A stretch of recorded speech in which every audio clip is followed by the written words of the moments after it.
We encourage everyone to explore the exhibits at Monet 3.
Ladies and gentlemen, welcome to the second Philippine International Copyright Summit.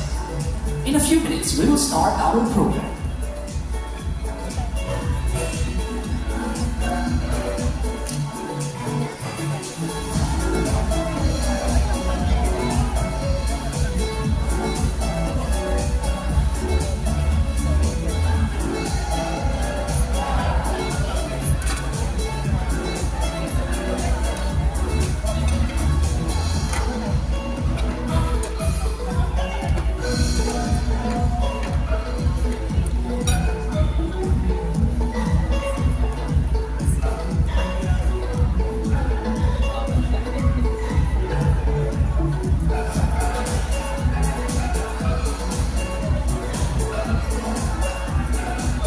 Ladies and gentlemen, the Intellectual Property Office of the Philippines is proud to welcome our audience to the second Philippine International Copyright Summit.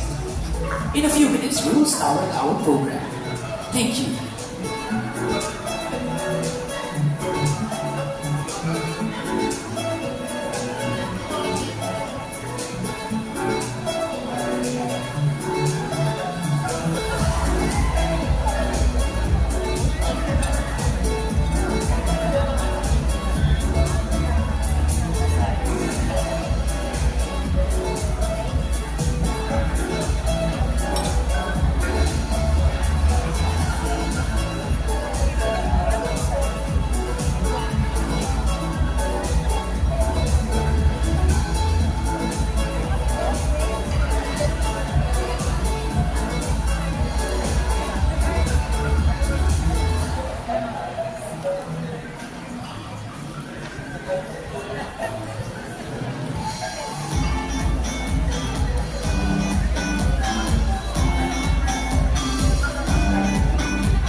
Ladies and gentlemen, the Intellectual Property Office of the Philippines is proud to welcome our audience to the second Philippine International Copyright Summit.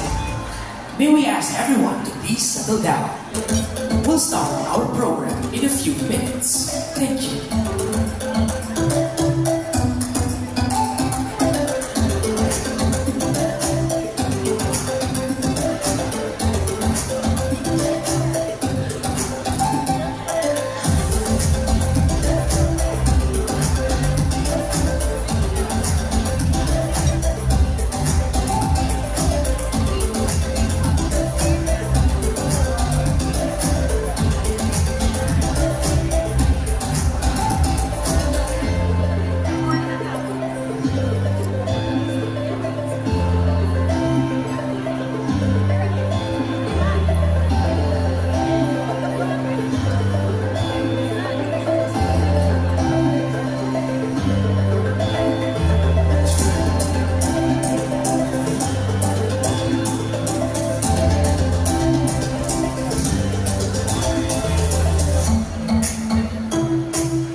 Ladies and gentlemen, once again, the Intellectual Property Office of the Philippines is proud to welcome our audience to the second Philippine International Copyright Summit.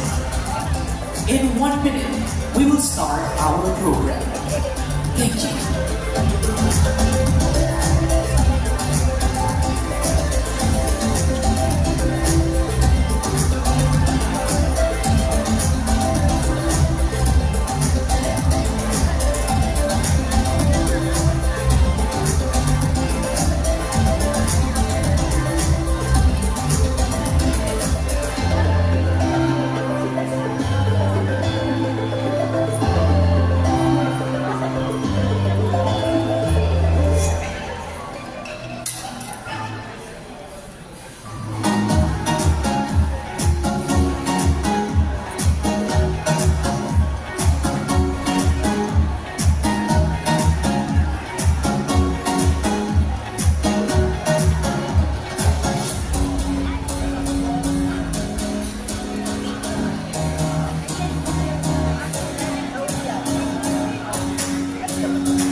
Ladies and gentlemen, the Intellectual Property Office of the Philippines is proud to welcome our audience to the second Philippine International Copyright Summit.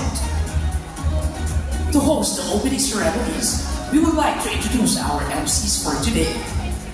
First, she is the University of the Philippines 2024 Distinguished Alumna Awardee for Community Empowerment, 2023 Empowered Woman of the Year Awardee, 2022 Faces of Excellence Awardee, and recipient of so many other prestigious awards. She is a professor of law and a well-known fierce advocate of women's and children's rights. And she's also a TV show host of public service show Servisyong Bayanihan. and her co-host, a versatile entertainer with 460,000 Instagram followers and a massive 2.4 million likes in TikTok. Known for his humor, charisma, and engaging style as a radio DJ, TV host, and sought-after MC for weddings, corporate events, and brand lunches. Ladies and gentlemen, please give a round of applause for Attorney Don Ramos Balaspastian Caico and Sam YG. Yes! Good morning, ladies and gentlemen, and welcome, of course, to our very, very special gathering. First time face-to-face. This is the second Philippine International Copyright Summit opening ceremonies, and we are happy to have all of you guys here. Before anything else, once again, my name is Sam YG. And I am Dot. Attorney Dot. An intellectual property lawyer, so be ready. I was to be honest with you guys, I was very excited when they asked me to host this event because they got an intellectual property lawyer to co-host with an unintellectual guy. So I was super excited. But to be more Attorney Dot, I just got a brief background on how this thing came about. For those who weren't able to attend the last time, we actually had this 3 years ago. 2021. Correct. At that time, pandemic. If you remember. Yes. So this was actually done online, So it's the first time we're seeing each other face to face. Give yourselves a big round of applause for being here. And also, to make things a bit more interesting, Attorney Dot, you don't know about this also. When I was talking to our directors, sabi nila, for the first time in the history of the Philippine International Copyright Summit, later on, there will be a grand raffle. Oh, really? Yes. And this is for the first time? For the first time. Dati wala, no? But that's very Filipino, Of course. For our foreigner dignitaries who are here with us, our foreign guests, Filipinos love raffle. Exactly. So later on, Attorney, 2 lucky people are gonna go home with brand new iPhone 16. Wow. iPhone 16 chargers. I forgot. Chargers only. Chargers. So if you have an iPhone, you get a charger later. Sit back, relax, and enjoy. But seriously, Attorney, why are we actually here? Yes, let's go back to the script, okay, Yes. Sam? So, first of all, Sam, I would like to say that I'm very honored to be one of the co-hosts for today's event, which is the... Of course, the second Philippine International Copyright Summit. Yes, and as an intellectual property lawyer, let me say that I have this firm conviction that IP is a powerful tool for innovation and economic progress, as it supports the development of our national and cultural identity. So may I ask you, Sam, Yes. do you know what copyright is all about? Well, when I was in college, and I'm going to throw this back a little bit. When I was in college, I used to copy from my seatmate. What happens is my teacher gets mad. So that's when I first found out about copyright, that's not allowed. But it's been happening internationally all over the scene on a more serious note. Copyright is a serious issue. From photos that we post online, scripts, things, documents. Sculptures, paintings, Exactly. songs. And it's a bit more tricky, just to be on a more serious note. There are like NFTs now, of art is virtual already. Artificial intelligence. Artificial intelligence. So I think it's getting broader by the day, and we really have to discuss a lot of issues. Yeah. So, Sam, this is very simple actually. Just to remember that copyright covers artistic and literary creations. So if you intend to copy any work, Okay. whether it is artistic or literary creation, you have to copy it right. You have to follow the rules and laws that govern copyright. So it's not that it's illegal, it's just going through the proper process of doing things. Right? And that's why we are here today now. With the theme United in Copyright, the inaugural summit brought together local and international industry players, key experts, government leaders, policymakers, and iconic performers and artists from the copyright sector, all in one groundbreaking event. Now, of course, in the Philippines, the PIX website recorded more than 2 million visits. For the Philippines alone, we have 2,072,841 visits. That means people are aware of copyright issues. In the US, there were 56,100 visits to the copyright site in the Philippines. Singapore, 16,218 visits, to give you a few numbers. Now, this response demonstrated not only the Philippines' leadership in global copyright discussion, but also the critical importance of protecting intellectual property in creative industries. Okay, so again, thank you very much to all those who organized this event. And Sam, we were talking about the first Philippine International Copyright Summit, which happened in 2021. And of course, this was organized by the Bureau of Copyright and Related Rights of the IPO field. So I'm going to ask you, do you know what neighboring rights are? Neighboring rights? Right. Yes, the neighbor. You have the neighbor has also a right. As in my neighbor at home, like that? No, not your neighbor at home. Okay. What? Okay. If there is a copyright holder, there is also a neighboring right holder. And this covers performers, singers, they also have rights. Broadcasters also have rights. Producers of recordings also have rights. Of your favorite artist. I know you told me backstage you were a big Yeah, you were a big Taylor Swift fan. Swiftie, no? Artist Swiftie. But that has rights. Yes. Okay, so let's get the ball rolling. No, I understand that there are a lot of things to discuss. We're going to be here for a few days, and we will start with a prayer to officially begin the second Philippine International Copyright Summit. Following the prayer, multi-award singer and musician Miss Bayang Barrios will be on stage, accompanied by the Nilayagan Band. They will lead us in the singing of the Philippine National Anthem. On that note, can we all please rise and put ourselves in the presence of our Lord.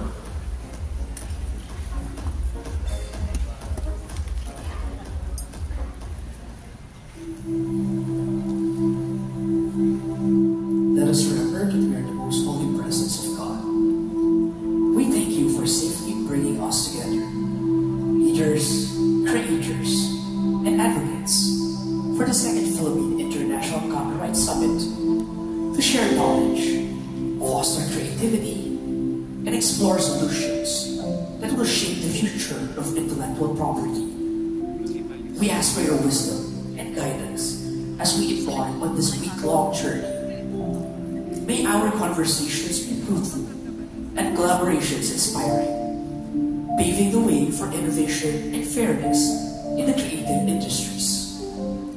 Open our minds and hearts, enabling us to discover new opportunities and confront challenges in the ever-evolving landscape of copyright. May the work we do here not only benefit our creatives, but also contribute to the greater good of society. With your help, may we together forge a path that honors our shared creative vision and elevates the voices of all creators. Lastly, we lift this week-long summit to you, O Lord, and pray for a successful, meaningful, and inspiring event. Amen.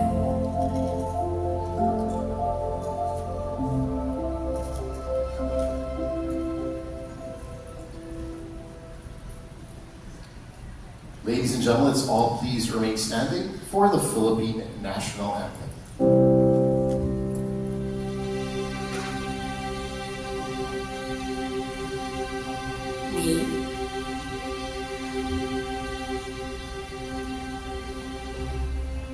Bayang maghiliw, peras ng silanganan, at Pangarap ng puso sa dibdib mo'y buhay. Lupang hinirang, tuyan ka nang mag-ibig sa manlulubi. Di ka pasisingin sa dagatan mundo, sa simoy, sa langit mong bugaw. May dilat ang tula at tawag sa paglalaki na mahal.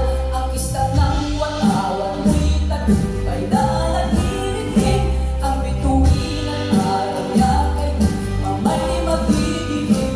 Lupa ng araw na luwal, hatid pagsinta, buhay langit sa piling mo. Ang ligaya na pag may mang-aapit na mamatay ng dahil sa'yo.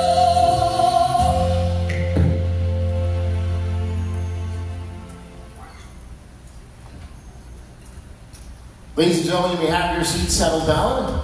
Thank you so much, of course, Director General Barbara, for that wonderful performance. Give her a big round of applause, guys. Of course, Miss Bayang Barrios is a multi-awarded Filipino singer. Thank you very much again, Bayang. Ms. Bayang, thank you. And we see you again later. And of course, the band who was actually doing the national anthem live. Thank you so much. All right. At this point, ladies and gentlemen, it is an honor to introduce one of the most influential leaders in the field of intellectual property. In 2020, Director General Roel Barba was appointed to lead the IPO PHL, or the IPO Phil, amid the changes of the COVID-19 pandemic. Guided by his bright agenda, he steered the agency through the unprecedented times, transforming IFOFIL into a benchmark for innovative governance. Under his leadership, IFOFIL earned the Gold Trailblazer Award from the Institute of Solidarity in Asia for institutionalizing good governance through the performance, or the PGS Performance Governance System.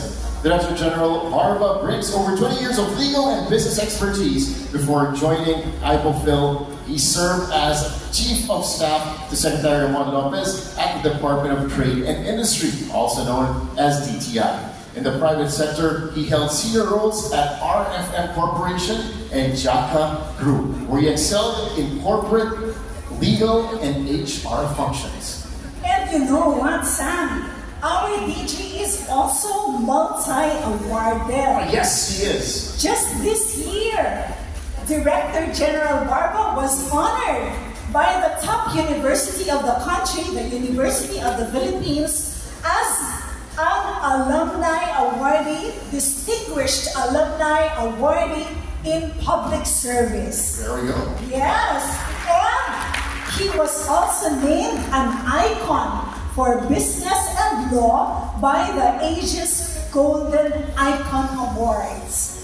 Ladies and gentlemen, please join us in welcoming our very hardworking Director General of the IPOFIL, Attorney Roel S. Barba, as he delivers his welcoming remarks.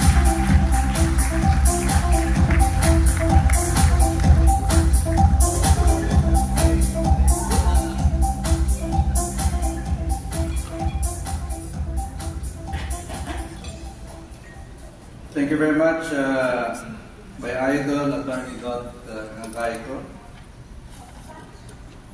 Butch.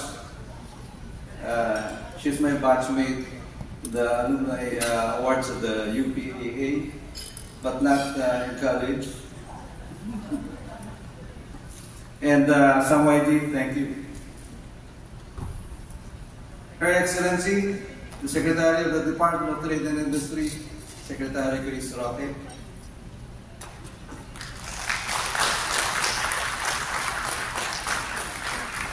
Archivido, Deputy Director General Sylvie Farban.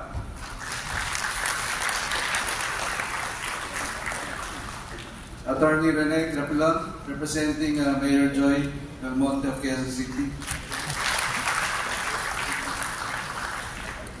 Of course, our friend Congresswoman Marisa Del Mar.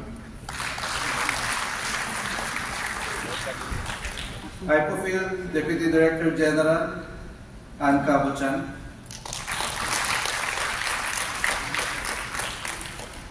friends from the WIPO, ASEAN friends. I understand we have a delegation from the ASEAN, as we are actively working also on the creative economy, the ASEAN region. IPOFIL colleagues, friends, ladies and gentlemen, good morning. Creativity has always been a superpower, inherent and unique to humans. Since the beginning of time, that is how we have looked at artistic expression. But today, that belief is being challenged. With AI, technology has evolved from a mere tool that helps us make art to one that can make its own art, emerging as a creative force of its own. This makes many of us feel excited and frightened all at the same time. Now I won't bore you and talk in detail about what AI is, how it works, what it creates, and what it has not created, or at least not just yet. You can attend the sessions on AI organized by our BCRR in the coming days.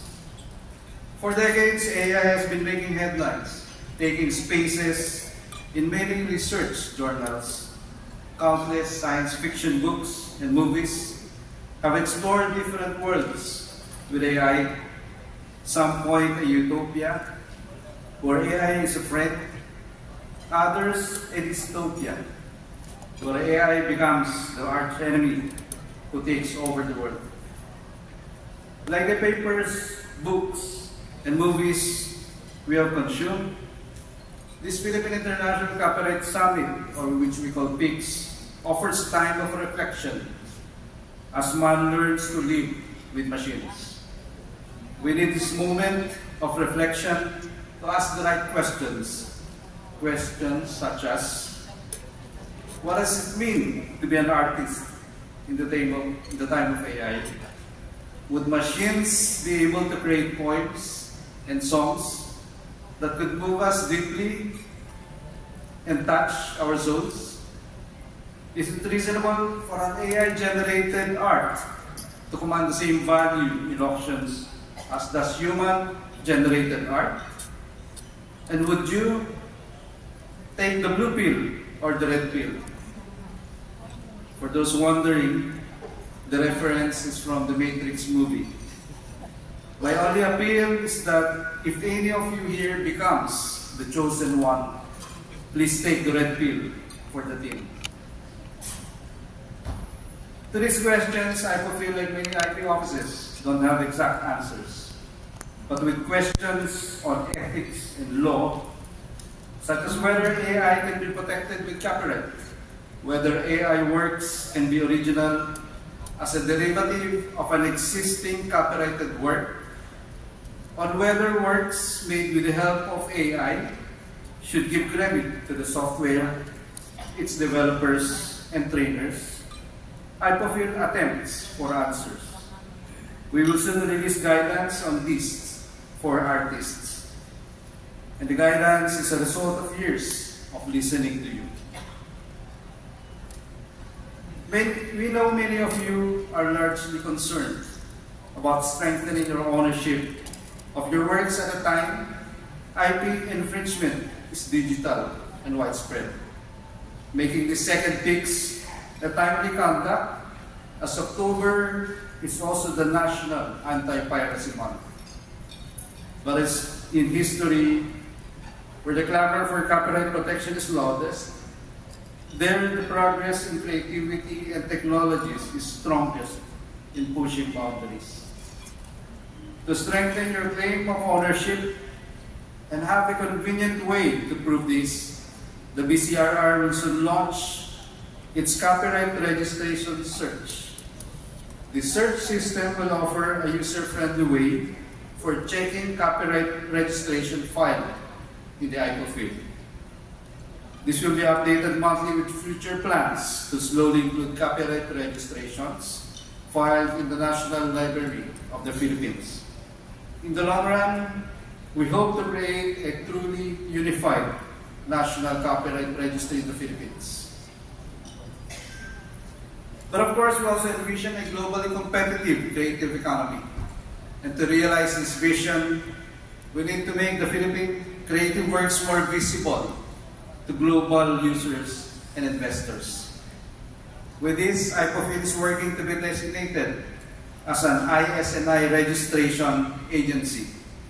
ISNI stands for International Standard Name Identifier, which is used by libraries, publishers, databases, and rights management organizations around the world.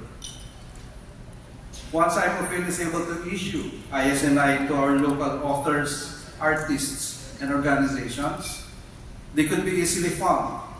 Their works can be more easily tracked, possibly no less by investors who could provide additional income streams to our artists and expand the creative endeavors of creative companies. But copyright protection is not the ultimate goal of the copyright law. It is only a byproduct. The ultimate goal is to foster innovation and creativity across societies. Here, the fair use doctrine and works in the public domain also further this vision of greater creativity, ensuring copyright is not a watertight policy and that creative works can inspire the creation of new works. Earlier this year, the BCRR released the fair use guidelines to offer the public clarity and awareness on the principles and scenarios that allow fair use. It ensures that fair use frees a user of a copyrighted work from liabilities of infringement, all while ensuring that the use does not harm and deprive the artist of his or her moral rights and economic opportunities. The new guidelines looked into fair use in the context of private and non-profit performances, news reporting, judicial proceedings, and works for the visually impaired. It showed how fair use can be incited in quoting from news, academic materials, and government works. The guidelines also elaborated on creative domains not cited in the law, such as architecture, private reproduction, reprographic reproduction in libraries, and adaptation of computer programs. For public domain works, the BCRR is also working to promote their greater access to the public, to encourage people to give new life to old classics. The BCRR has set the course towards launching its public domain registry. Similar to the copyright search, the public domain registry will contain names of Filipino authors whose works have already entered the Philippine public domain, waiting to be revived and transformed into a new masterpiece to tug at the hearts of the public in a different light. As we navigate future landscapes of the copyright system, technologies, and AI, we have to acknowledge that the modern tools of today will be more deeply involved in the creative process in the years to come.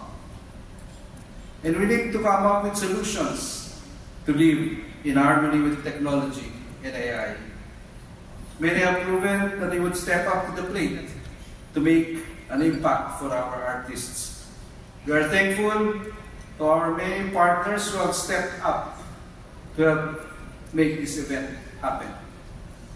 The second picks with the theme, Unlocking the Future, Tech Trends and Challenges in Copyright, is an opportunity to meet like-minded people and not like-minded people, to brainstorm meaningfully for solutions. It is an opportunity to learn and unlearn. It is a safe place or safe space for you to share your experiences and be heard as we share the vision of creating new frontiers for the Philippine creative economy. At the end of the day, the technologies may move the world, but it is up to us to shape it in a way that strengthens our creative superpowers and not necessarily replace them entirely. Thank you very much, and good morning, Prof.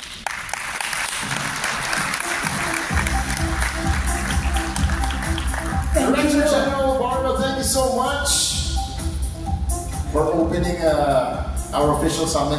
Seryoso na tayo. Thank you very much, BG. You have a very beautiful pair of shoes and pair of socks. Wow! I noticed. Yeah. Always. Dressed to the nines. And I didn't know you supposed to be batchmates. Were you guys really batchmates? No, we are batchmates as University of the Philippines Distinguished Alumni for 2024. Fantastic. Yes. Fantastic. All right. On that note, I believe we were supposed to have another very special guest that we all know about, diba? Pero due to some important issues, she couldn't join us this morning. Yes, she's actually the mayor of Quezon City, Mayor Joy Belmonte. Unfortunately, today is her State of the City address. Correct. And she has to be there, being the mayor. I told her, I called her, I said, this is more important than that, no? But she said, I'm busy.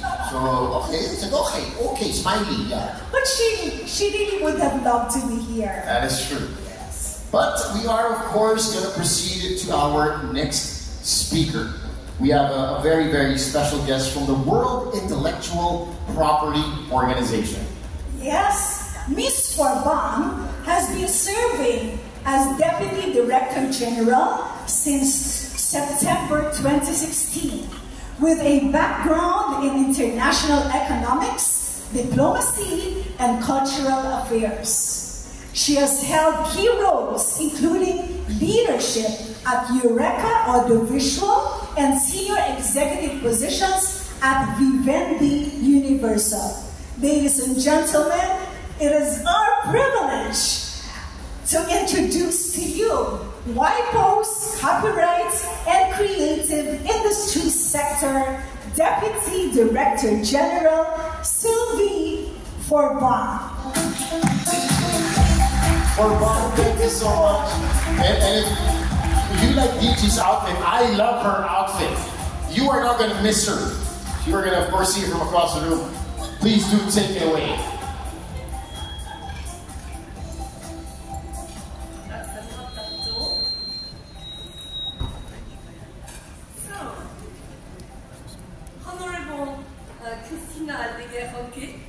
Secretary of the Department of Trade and Industry, dear Attorney Robert Baba, Director General of Intellectual Property Office of the Philippines, Attorney René Crapilo, City Administrator,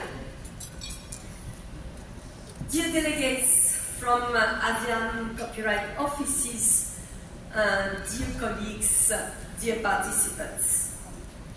Let me start by congratulating you on this initiative, the second Philippine Copyright Summit. I must say that I am fascinated by the richness of the program of the days to come, the diversity of speakers, and the impressive attendance. It is indeed a testimony to the vibrant creative community in the Philippines,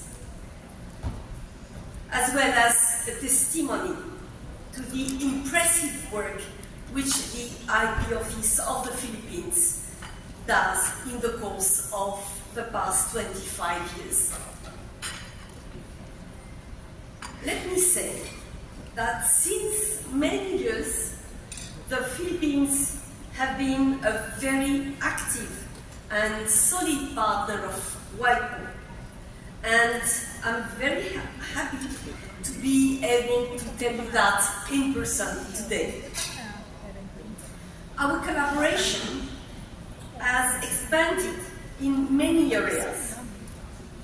We remember at WIPO the role played by the Philippines in putting the issue of the protection of broadcasting organizations on the top of the agenda of our normative Committee of Copyright and Related Right, the CCR, that more than 20 years ago. The Philippines have been one of the first countries to start a project on the economic importance of the creative sector, and today, once again, and this is not by chance, Philippines is the country where we are piloting our new approach to measuring the potential of the creative sector for economic, social, and cultural development. No doubt, the digital developments have become the new paradigm and prism which is present in all policy, business, technical, and academic debates in every country around the globe. This subject dominates all our discussions, and we are an organization. As an organization, we have to respect the diversity and specific conditions of all our stakeholders. WIPO is seeking to become a global laboratory for generating ideas and exploring solutions. And in this frame, it's very important that the voice, rich experience and knowledge of ASEAN and ASEAN countries be more present and more visible in our deliberations. And I would like today to encourage you to do that. Today, the international framework is even more needed to deal with the digital challenges. I'm pleased to note that WIPO 1996 treaties have stood the test of time and have established a solid basis for the digital exploitation of copyright. Recent developments have brought artificial intelligence at the center of the attention.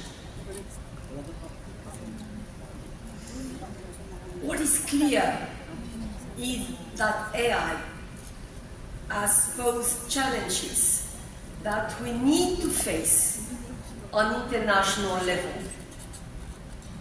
Intellectual property, and in particular copyright, are essential part of the discussions and the solutions. The search of solutions has to be based on realities and practice, and we need the input of this region in this process. Let me share with you several examples of areas where your contribution can be very valuable. We are currently working on a project to identify the optimal environment to enable digital access to cultural heritage institutions such as museums, libraries, and archives. We are seeking to help the respective institutions to implement their function in a safer environment, as well as respond to the needs of users, and, of course, ensure the respect of the involved copyright. Here, we are considering various solutions, such as exceptions and flexibilities, licensing, contracts, and other innovative schemes. This is an item where the Philippines have something to share as I see that this issue related to the digitization of libraries will be discussed on day 3 of the conference. Another example is, of course, music streaming and its impact on the value chain and the revenue sharing. It's an issue all over the world. This issue was discussed recently during an information session at the SCCR. And I have to admit that there is no consensus as to the future of this debate, and it would be very useful to hear from ASEAN how you address these issues. Another topic which undoubtedly will become more important is the text and data mining exception, on which a few countries have taken normative steps. And in the region, just Japan and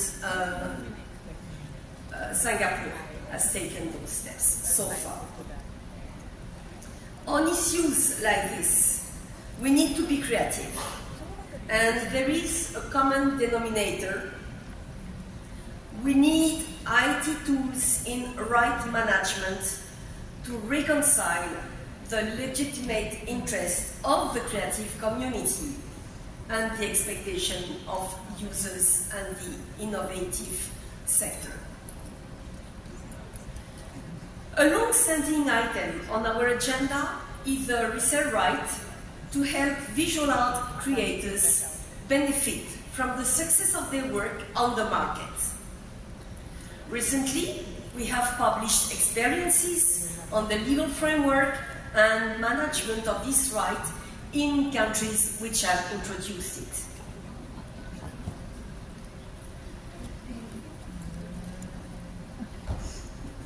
And, I hope that this topic will attract even more attention now when art market is becoming global and virtual. Digital tools, once more, provide an impetus to our discussions.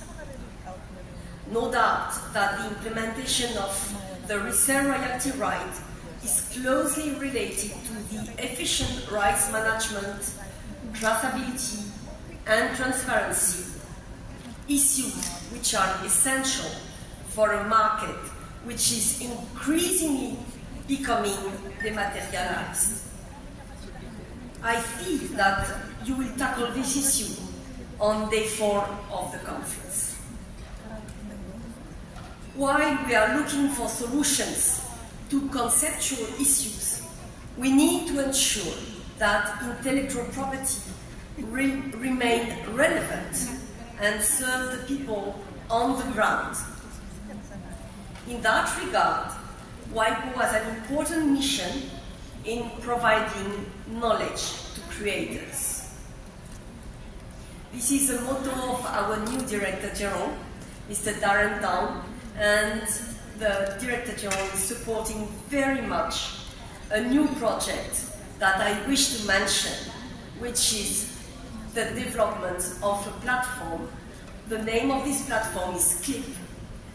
Creators Learn Intellectual Property, which will, it's existing since less than a year, and that will be made available very soon through an app from a telephone, a mobile phone, to assist for the moment only musicians in making a living from their work. But this tool will be enlarged very soon to other fields. Next field will be certainly publishing, but I'm very eager to develop very, very soon all the fields covered by the creative industries. And this tool, I have to say, is not only key for creators themselves, but as well for the environment. And I know that in this country, there is a lot of small and medium-sized enterprises in the sector they need to know more about copyright in an easy way, quick way, and this tool will be very useful for them as well. I would like to address many other issues on your rich agenda, but I believe this is only the beginning of our journey. I hope that the Philippine Copyright Summit will continue to be an important forum where the countries from the region can have profound discussions, and that the Philippines will continue to play a prominent and pivotal role in forging solutions for Southeast Asia and making this part of the world an example for the creative economy worldwide. Thank you very much for your attention, and I wish the second Philippine Copyright Summit great success.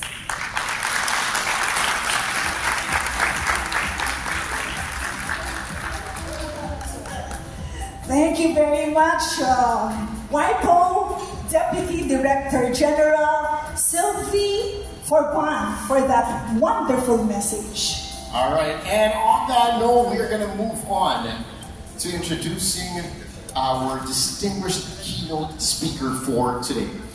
Currently leading the DTI, or the Department of Trade and Industry, she has been instrumental in advancing none other than the development of micro, small, and medium enterprises, or the MSMEs. Before she was appointed secretary, she served as the undersecretary for the MSME Development Group, overseeing the Bureau of Small and Medium Enterprise Development, the Bureau of Marketing Development and Promotions, and the OTOP program.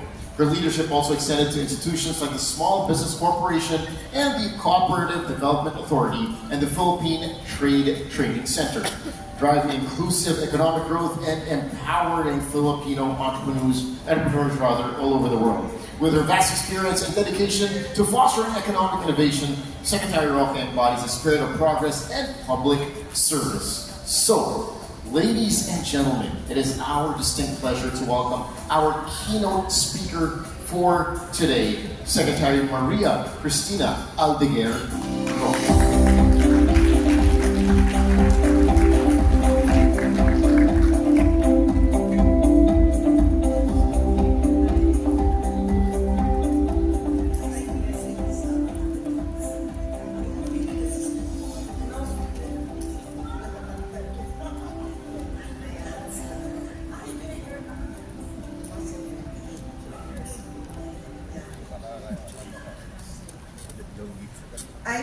Director General Roel Barba, good morning.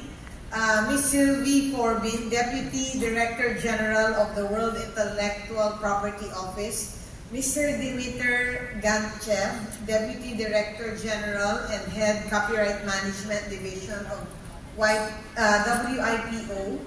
Our ASEAN delegations, our Honorable Ambassadors, Congresswoman Marisa Del Mar, Attorney Rene, of course, Director General Roel Barba, Film Development Council of the Philippines Chairman and CEO Jose Javier Reyes, representatives from the from the France Embassy to the Philippines, fellow colleagues in government, partners from the private sector, members of the media, distinguished guests, ladies and gentlemen. A pleasant good morning to all of you. I stand here before you today, not just as the DTI Secretary, but as a fellow advocate for the vibrant and transformative power of creativity. I just want everyone to know that the copyright, the IPO, and the trademark is very important, and this is one of the most important part of any business. I come from the business sector, and these ones are often neglected, especially by small and medium enterprises. But they don't know that this is the name is very important also in their business. But first and foremost, the Philippine Creative Industry Development Act and the Philippine Creative Industry Development Plan aim to answer these questions by zooming into a number of key actions to keep the creative economy on an upward trajectory. However, all our creative endeavors will only prosper if we have a united front in supporting our artists and safeguarding the fruits of their labor.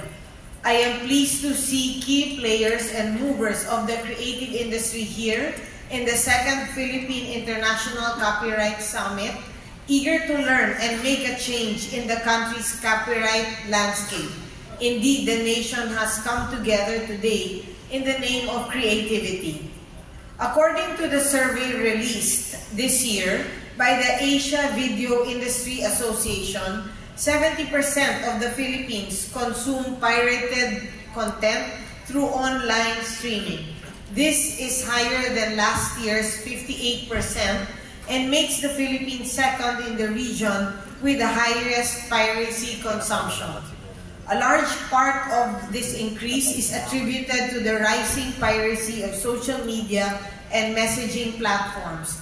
Through the IPOPHIL and the other members of the National Committee on Intellectual Property Rights, with the DTI serving as chair, we aim to collaborate closely with these platforms and hold accountable those who continue to foster a culture of piracy. Together with the IPOPHIL, the DTI seeks to modernize the IP framework, focusing on improved enforcement against online privacy and increased IP education. By protecting our artists' copyright and related rights, guiding them especially in this uncertain digital age, the DTI hopes to reinforce the nation's status as an emerging star in the global creative economy and achieve a success story where every Filipino artist takes the lead, especially under the leadership of our President Ferdinand Bongbong Marcos Jr. and the Bagong Pilipinas.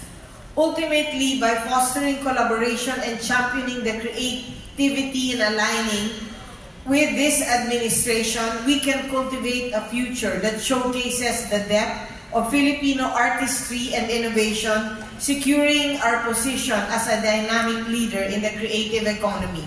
Thank you and a great day ahead to all of you. Madam, thank you so much. Thank you. We're still going to need you on stage for a few minutes for a quick photo op session. Let's also call our other esteemed guests to join us on stage. Again, we would like to request Secretary General, we'd like to invite Director General Barba, Secretary Roque, of course, Deputy Director for Bond, and the IPOPHIL Executive Committee. Please join Secretary Roque on stage to mark this significant occasion with some commemorative photos.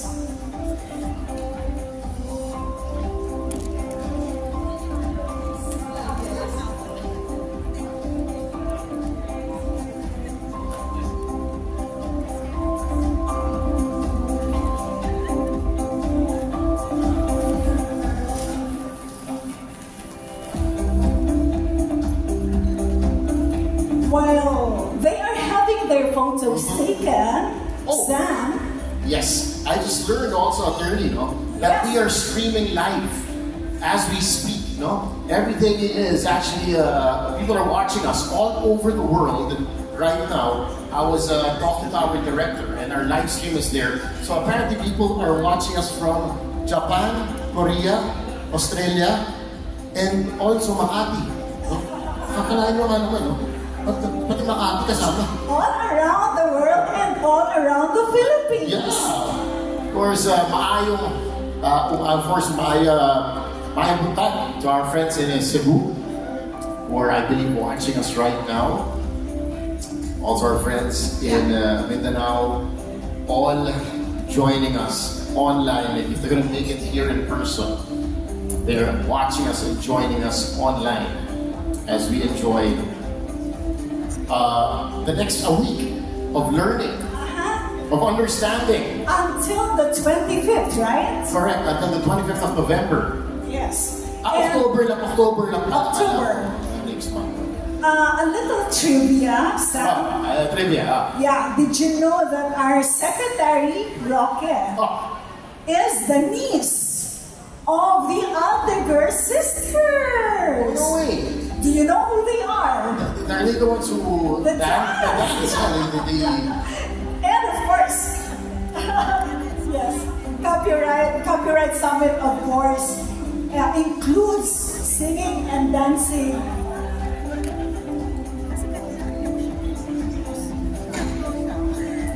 Thank you so much again, Secretary Roque, for gracing our event this morning.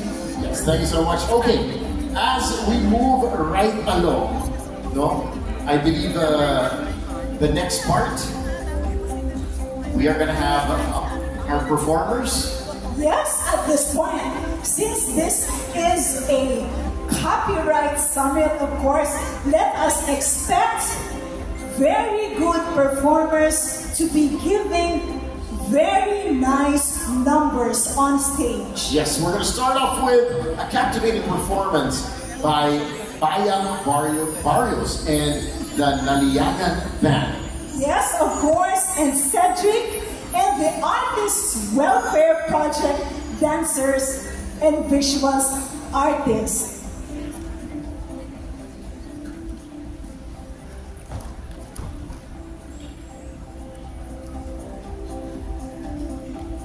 Thank you so much again, Secretary General. And now, Miss Bayang Barrios on stage.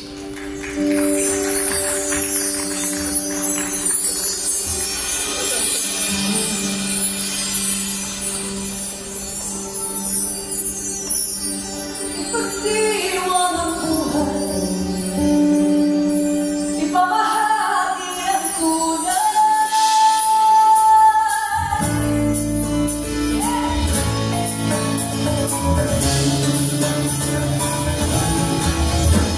Ng buhay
called Sarap ng Buhay or Beautiful Life or Good Life.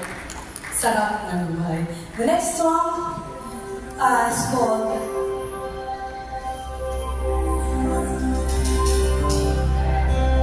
Biyaya. Biyaya is a blessing. It's a blessing for us to be here. Thank you. Maraming salamat. I feel and our visitors from international countries. Thank you so much. Blessing for us to be here.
Naliagan is a manobo term for chosen. I am from Mindanao. I'm an artist from Mindanao, and I'm already in Manila for how many years? So this next song, and yes, yeah, all of the songs that I just performed, we just performed, are all my compositions. This one, yes. And thank you so much for this gathering, helping us to be more aware of our rights. Thank you. This is called Bagong Umaga or New Morning.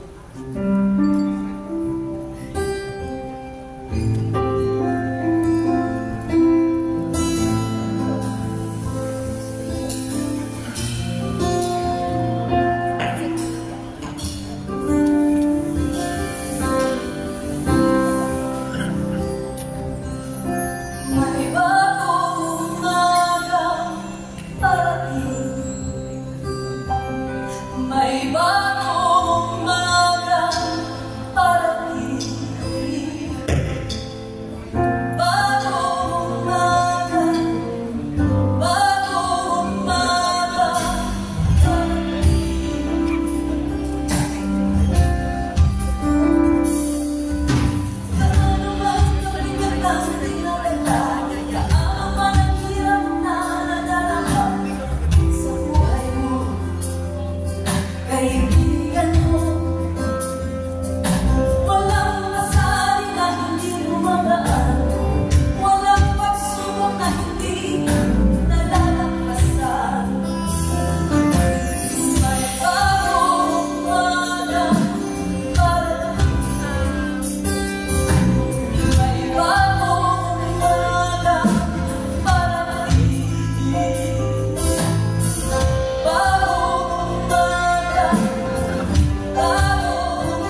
pag-asa. Ating!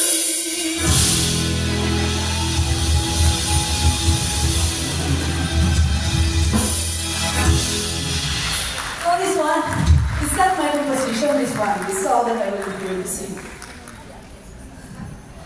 Kasi English siya.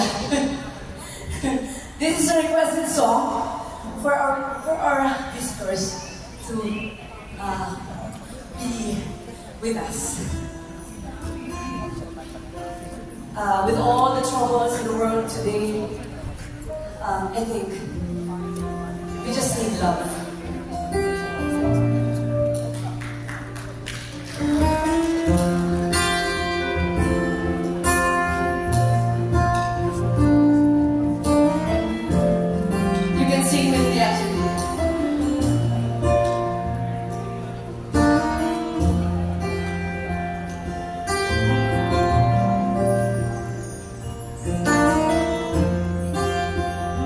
There's no heaven.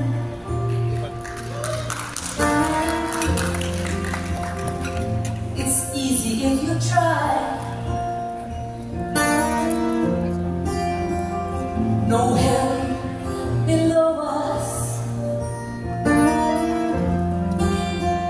above us only sky. Imagine all the people living for today.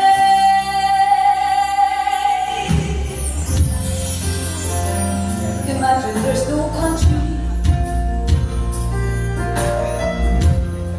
It isn't hard to do. No need to kill or die for. And in your religion too. Imagine all the people sharing all the world. Yeah,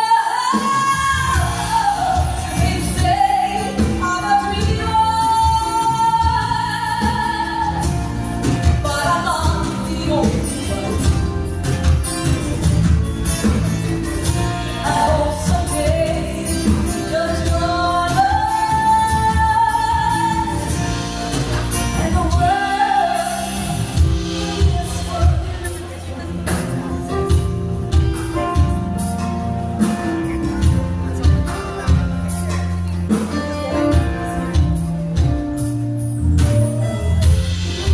Imagine no possession. I wonder if you can. No need for greed or hunger or brotherhood.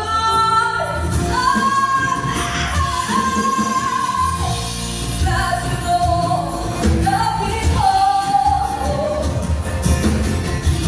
sharing all the world.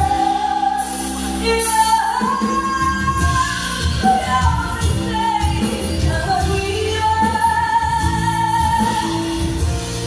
But I'm not the only one. I hope someday you'll join us.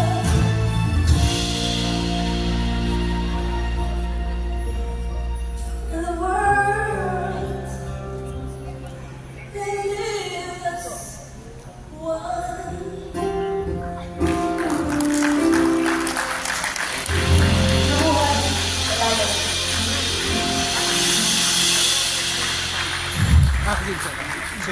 Ladies and gentlemen, give it up for Bayan Barrios. And of course, the Nalayakan Band. Thank you guys so much.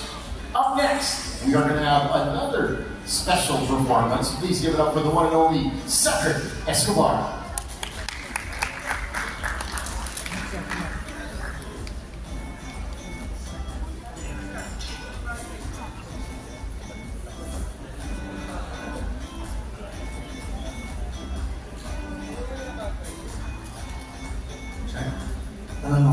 Good morning, everybody. And I would just like to say, what an incredible performance from this band, Marios. And I would like to take this opportunity to introduce myself. My name is Cedric Escobar.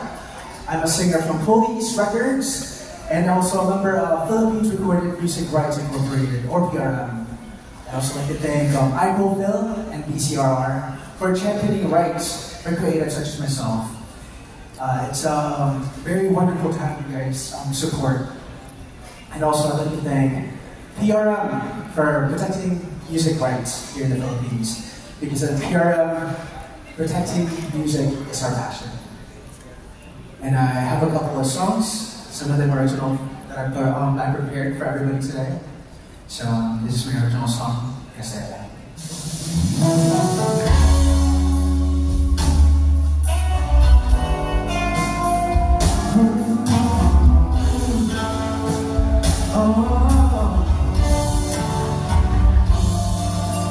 Kung magpamaliw ang iyong pagtingin, marapatin mo sana nang magkakisa-isa. Gandang lamis ay nitay uhupani, magbabalik din ang lahat ng natuyong tungkali. Ngunit sabi mo, pag-ibig namin di sapat, at mali ito ang ating pinaglahat. Sana'y pamilya mo at patutunayan ko. Kalanguhin ko ang tagat kung itong nararapat. Maging buhay ko ay handa kong ipuwis basta muling maging akin. Dili pa sa hangin, kasabot kong buwan at bituin. Sabihin man nila ako'y naiba, desperado naman na mabalik ko ang dating pag-ibig.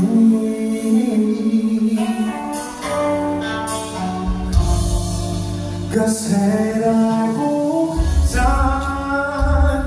maalinan mo sa buwan. Kalawagan magsasabi sa pagsuyo ko hanggang langit. Ngunit sabi mo, pag-ibig natin di sapat, at mali itong ating pinaglahat. Sana'y pakinggan mo at patutunayan ko. Aanin ko ang yaman ng mundo kung di ikaw ang makakailig ko.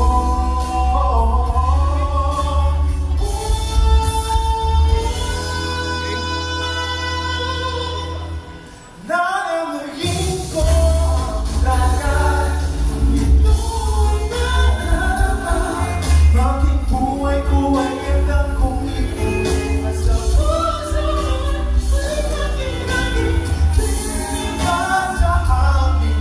Kasabot kong buwan at bituin. Sabihin man nila ako'y naiba, desperado lang naman na mabalik ko ang dating sakit.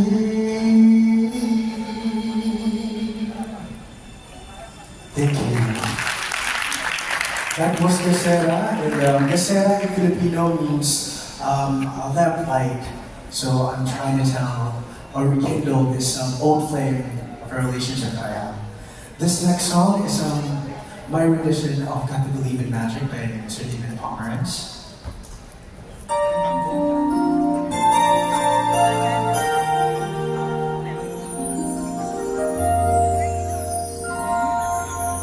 Take me to your heart, show me where to start, and play the part of your first love. All the stars are right.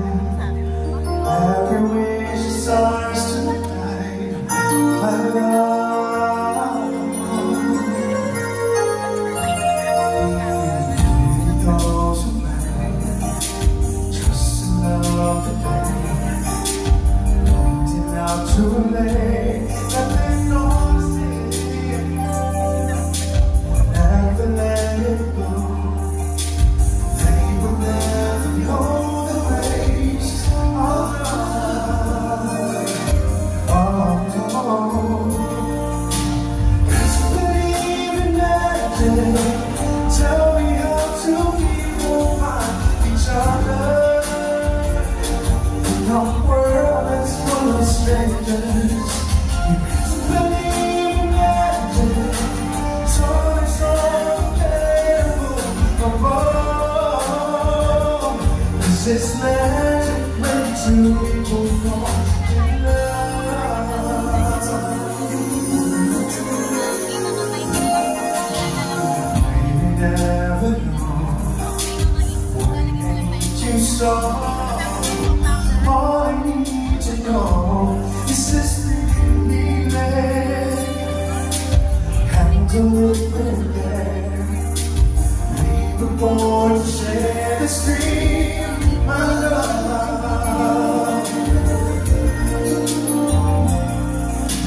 Got to believe in magic. Tell me how two people find each other in a world that's full of strangers. Got to believe in magic. So much stronger than a moon above. 'Cause it's magic when two people fall in love.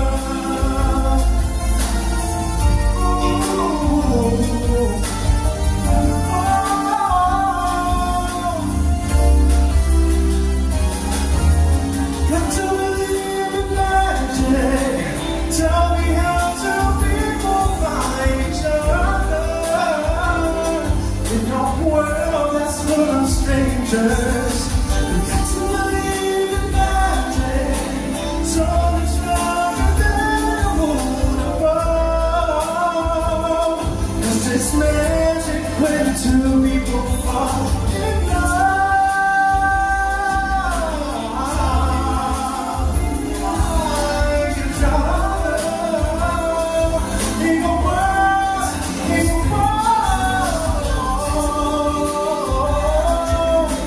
so much stronger than a moon.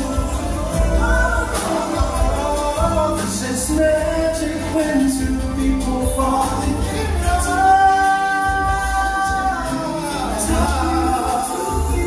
Find each other in a world that's full of strangers. Got to believe in magic. So much stronger than a moon above. 'Cause it's magic when two people fall in love. Thank you so much. And for my final song, this is my newly released single. This is Katipunan.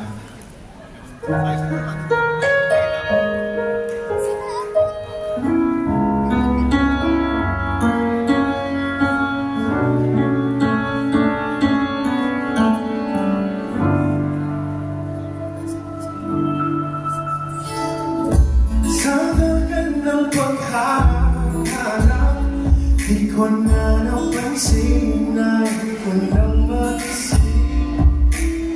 Nakakadhana kaya kung mapapasakit, tunay na pag-ibig.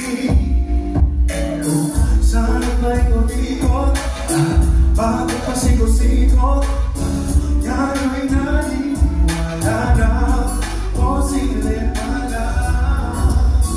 Di mo na naramdaman, totoo nga ito, bawat eksena ay bilang tayo. At di mo na maniwala na may gantong pag-ibig. Parang pelikula, kala mo sa teleserye ng ang kilig. At ngayon ay parang ang pinig ng pusong nagbago. Dito kahit dinadalan ko, papunta sa'yo, sa storya ko, na magtatapos ang puso ko sa'yo. Sana pa'y patikot, at bakit pa sikot-sikot, gano'y natin wala na, posible pala.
Thank you. Maraming salamat po sa inyo. Thank you so much, Papi Cedric. Grabe. We're going to have you on stage for a little bit. Okay. Apparently, you were talking about artists, diba, and Yes. copyright. Yes. I think it's something very interesting, but it's talk to Cedric a bit. You have an original song. Yes, I do. So, ganyan, how do you release it? Spotify na ba? How does it go now? Oh, for in my case, since I'm signed with Police Records, my songs usually the masters of my music get sent to our office, and they decide, and they're the ones who I'm not really sure of but they're the ones who upload it and send everything to all streaming platforms, and they have all the rights up.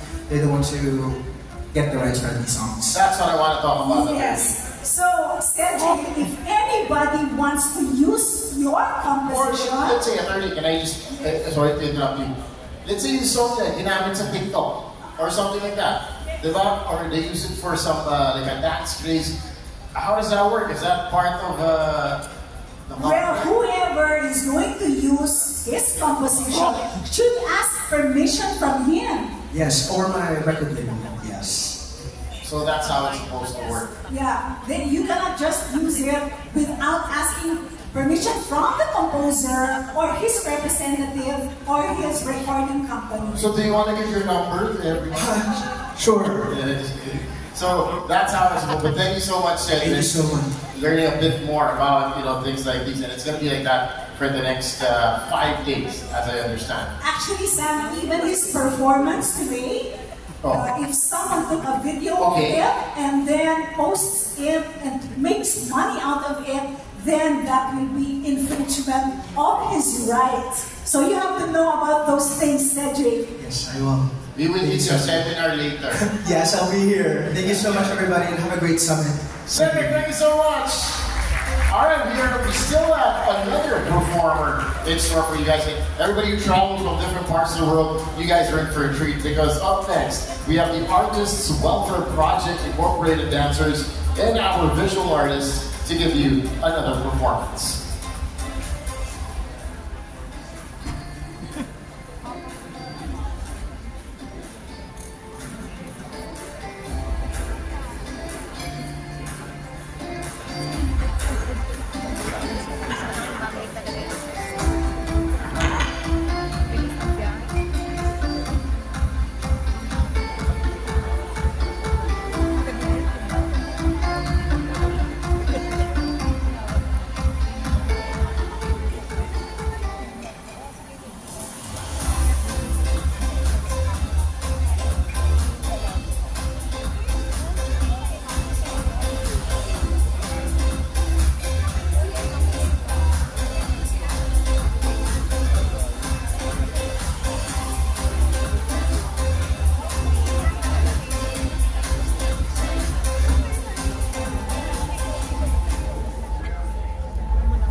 sa hirap ng buhay, pero masaya pa rin ang kulay.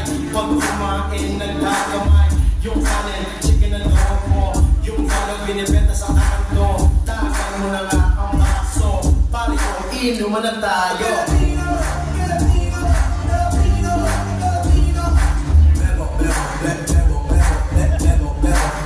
Ikaw aking bebo, bebo, bebo, bebo, bebo, bebo, bebo. Ikaw aking bebo, bebo, bebo, bebo, bebo, bebo, bebo. Ikaw ay Filipino, Filipino, Filipino, Filipino. Mas gusto mo magaganda dalaga. Nakakakigil ang beauty mo talaga. Lambing hindi nakakasawa. Ikaw ang gusto makasama. Yung bahay o kuha. Pag ibig mo ay totoo. Puso ko'y laging umigil mo. Wala kang katulad sa mundo. Pinay ka sigaw na. Sige, kung maganda ka sigaw na. Sige, kung buhay mo mahalaga. Sige, salamat sa iyong suporta.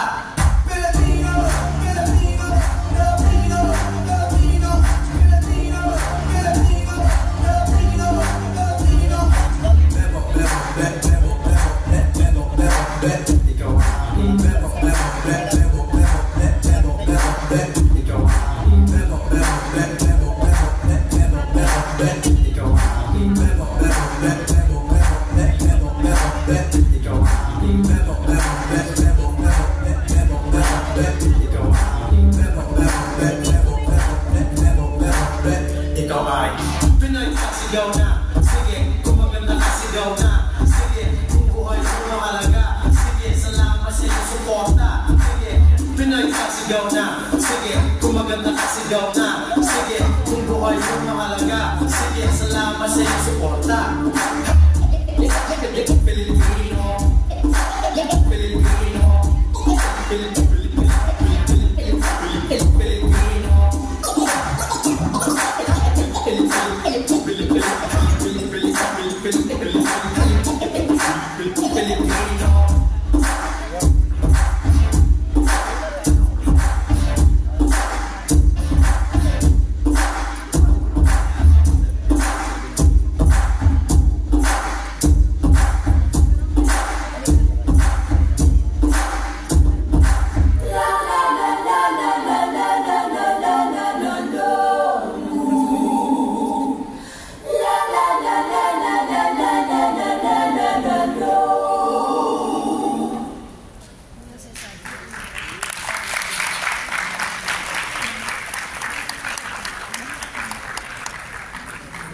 Ladies and gentlemen, give it up for the Artists Welfare Project incorporating dancers and our visual artists. Hope you guys enjoyed that.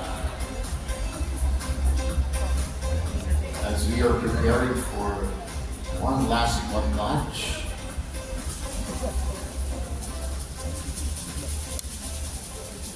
I'm also waiting for what's going to happen.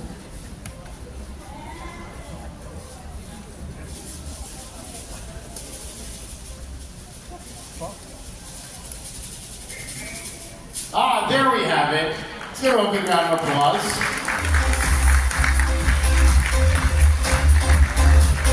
Okay.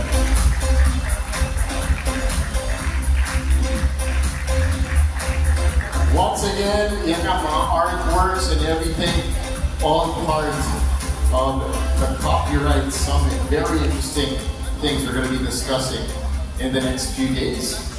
Yes, and I saw that they had very good choreography. Congratulations again to these young artists. And do you know, Sam, that even choreography is protected by copyright? Really? Yes. Very, very, like I said, a lot of things are going around social media, so we're going to be hopefully discussing all of these things in the days to come. But right now, I'm sure you guys are all set for a little Q&A session. We're going to have our press conference. We're going to invite our friends from the media, as we also invite Deputy Director Furban back on stage. Yes, and the Director General Barba. We also have the Honorable Maria Cristina Aldeguer Roque. We also have Deputy Director General Anne Claire Cabuchan and Director Emerson Puyo. All part of our panel for our press conference. So we are also going to be putting a few mics around our ballroom. So if you guys have any questions, anything you want to clarify, feel free to approach the mic. Yes, and to our media guests, please feel free to use the microphone stands later on. There will be microphone stands nearby, or approach any of our ushers with the microphones. And of course, we would like to remind all of you to introduce yourselves and the media outlet before asking your question. We're also going to be assisted by Janina Lim and Joey Nasino from Film. And of course, anybody from the audience can also ask questions. You are welcome to ask any question to our panelists.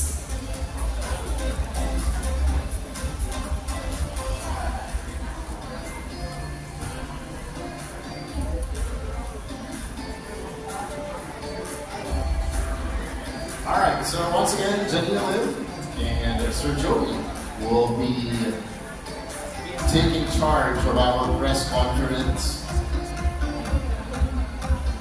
Hopefully they'll be able to answer all your questions.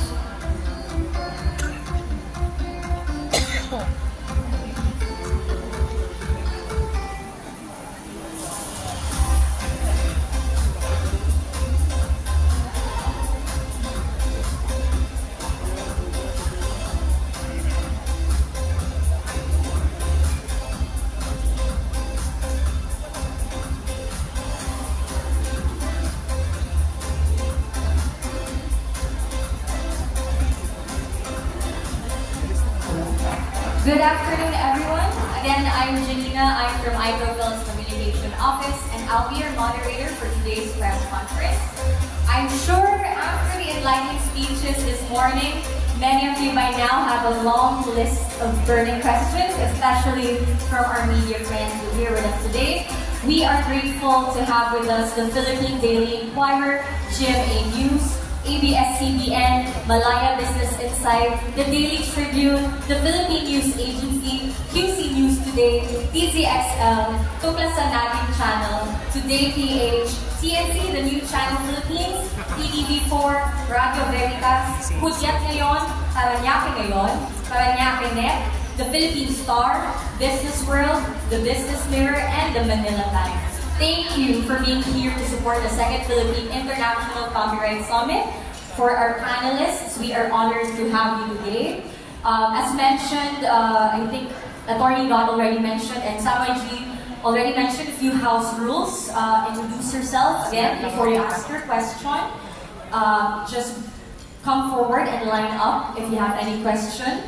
And so there, I won't keep you waiting. Our reporters could come forward to the mic and start our intellectual conversation. Good afternoon. Good morning, everyone. I'm Tim from Today PH. My question goes to Attorney Barba. Basically, do we have a database as to the number of copyright works in our country? That being said, because how would we know that if our works are being copied? That's why I'm asking for that. Do you have a database? Thank you, sir. Thank you very much for that question. Actually, if you heard my speech earlier, we will be coming up with a registry of all registered works in the IPOFIL, and hopefully we'll be able to integrate those registered with the National Library of the Philippines. That's part of the plan. And as to your question on how you would know that it's being infringed, well, I suggest that you navigate the social media and check whether your picture, your songs are being used by other persons without your permission. So hopefully we'll be able to come up with that register as soon as possible. Hello, yes. Good morning. My name is Alden Monzon from the Philippine Daily Wire. My question is for DG Barba. Sir, can you elaborate more on the guidance for artists on AI that you mentioned earlier? What will be the salient parts of this guide, the scope as well as the timeline? Yes, thank you very much for that question, Alden.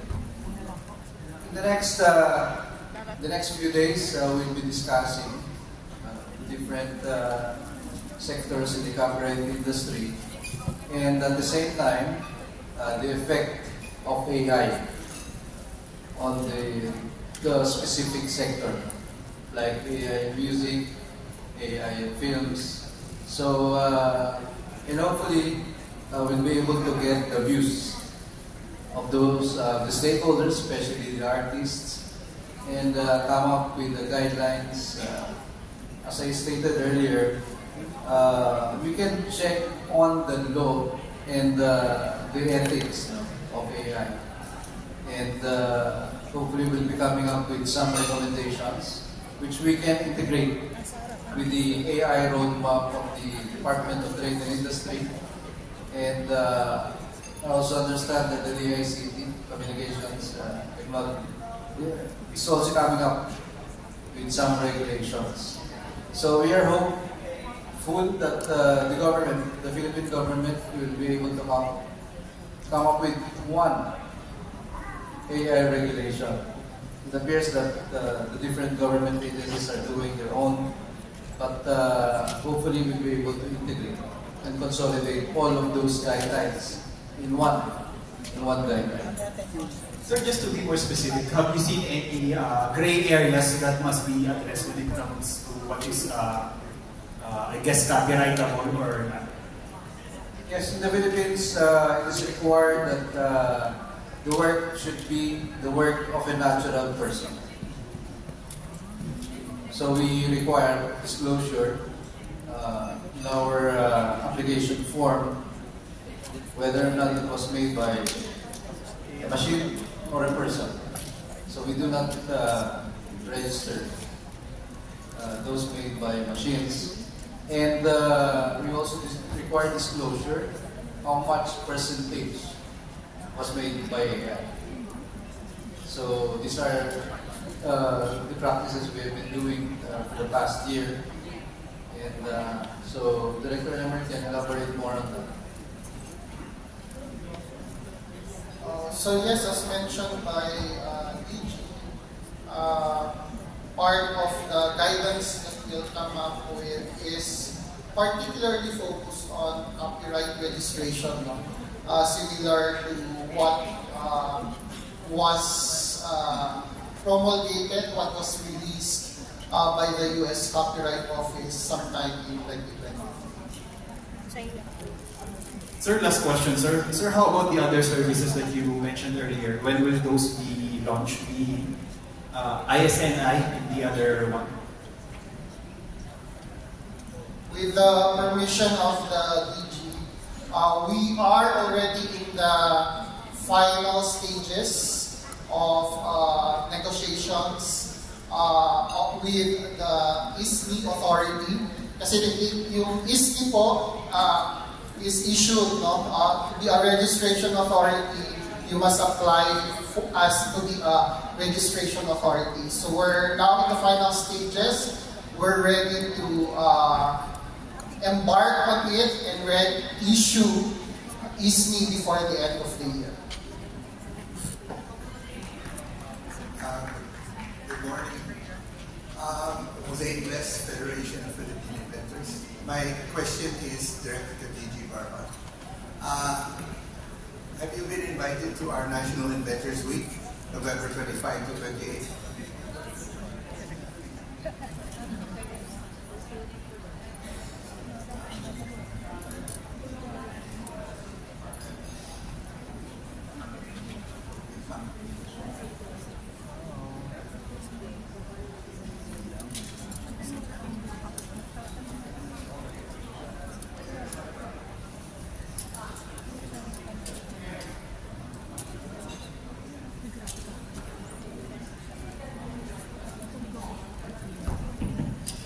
We are having a Federation of associations.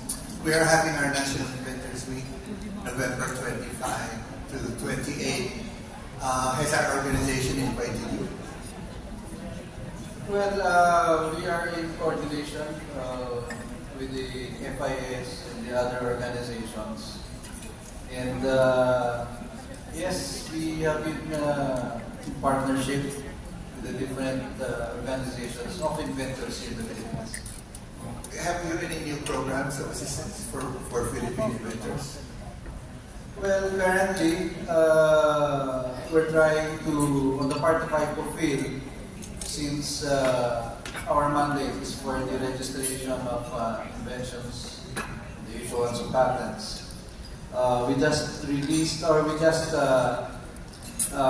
issued our first patent for under the Young IP Inventors Incentive Program. And hopefully we will have more young people in the Philippines filing for their patent. Because we recognize that as a student, they don't have the money, the fees, especially for application fees. So we created that program. If I'm not mistaken, it was last year. Thank you very much.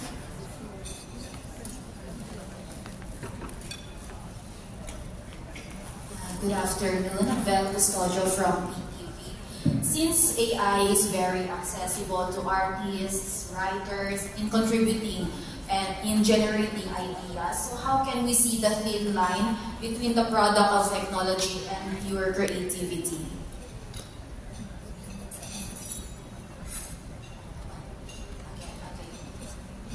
Since AI is very accessible to artists and writers nowadays, so especially in contributing for ideas and generating products or outputs, so how can we see or identify the thin line between the product of technology and the product of pure creativity?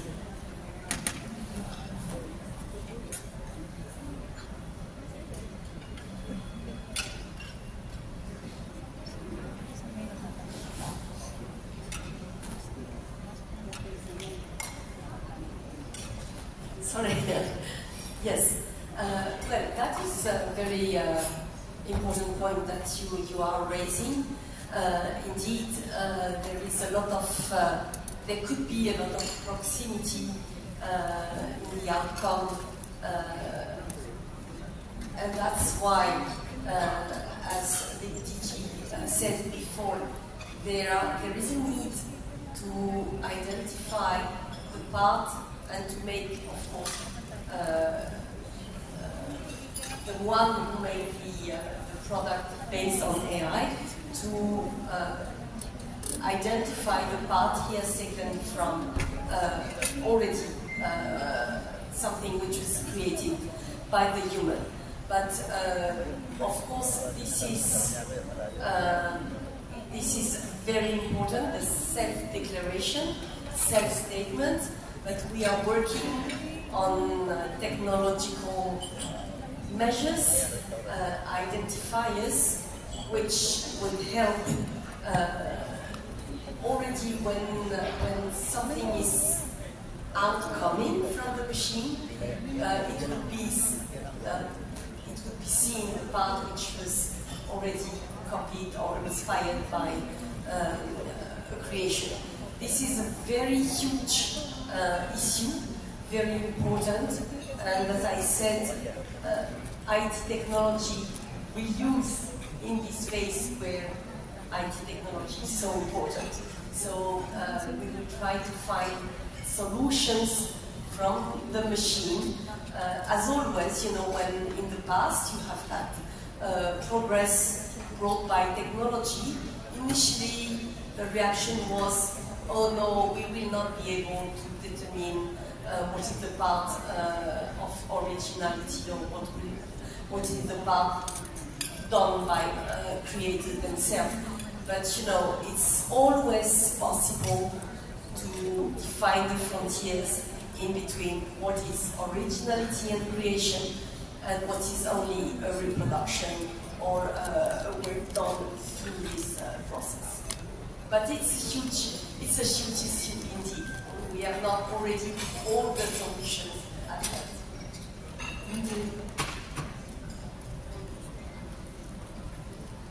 Hi, good afternoon. My name is Yana Heron from GMA International.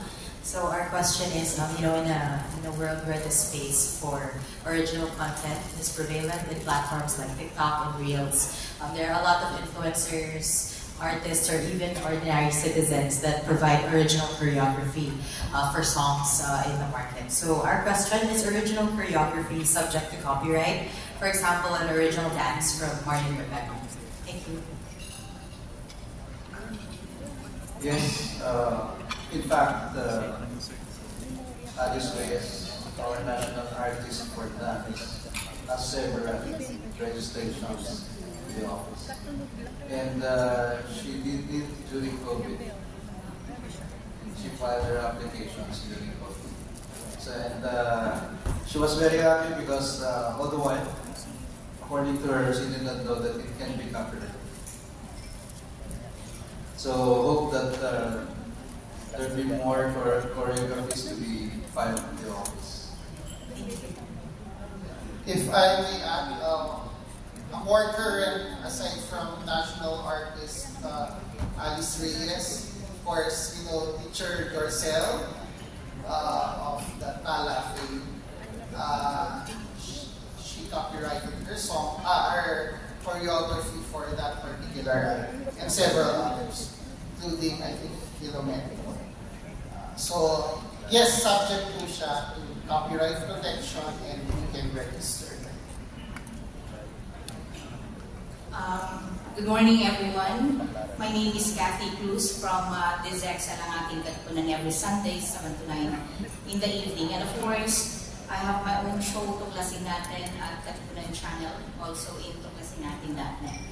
My questions are, I have two. Can IPO define the difference between creative works by real human versus AI? What are the parameters in approving its copyright?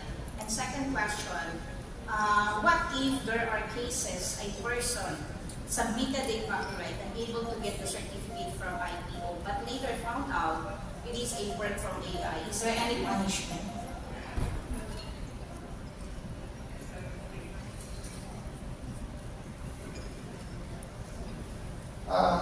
Right now, as mentioned, and I echo the answer of the DG4 ban to the earlier question. Right now, we rely heavily on the disclosure of the applicants while we are waiting for a technology. But there are already existing, being introduced in the market to determine which ones are wholly generated and are partially generated by AI. What's for sure po sa ngayon is that works that are wholly generated by artificial intelligence do not pass the requirement for copyright protection under our law. But for partially generated, that's where the confusion is, and that's where guidance will come in. So right now, we rely on disclosure, but in the future, we can rely perhaps on technology. Parang yung technology that will determine whether or not a work is generated by AI. In the meantime, that's not there, we rely po sa. Kung may punishment po ba, the worst that can happen is the copyright registration can be revoked. Revoked.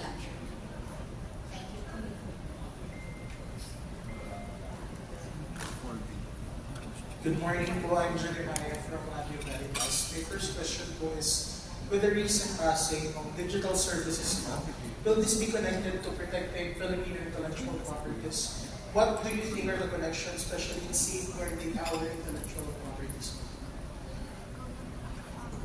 What's the with the recent passing of the digital services law, my connection is there a connection between this and protecting and safeguarding the Filipino intellectual properties?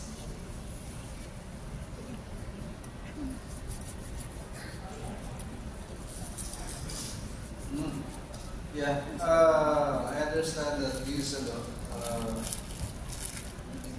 basically taxing The 12%. the digital services and putting a portion of those taxes through the regulators. So I think that's the only connection. It's basically a tax matter, but the proceeds are earmarked for the creative sector.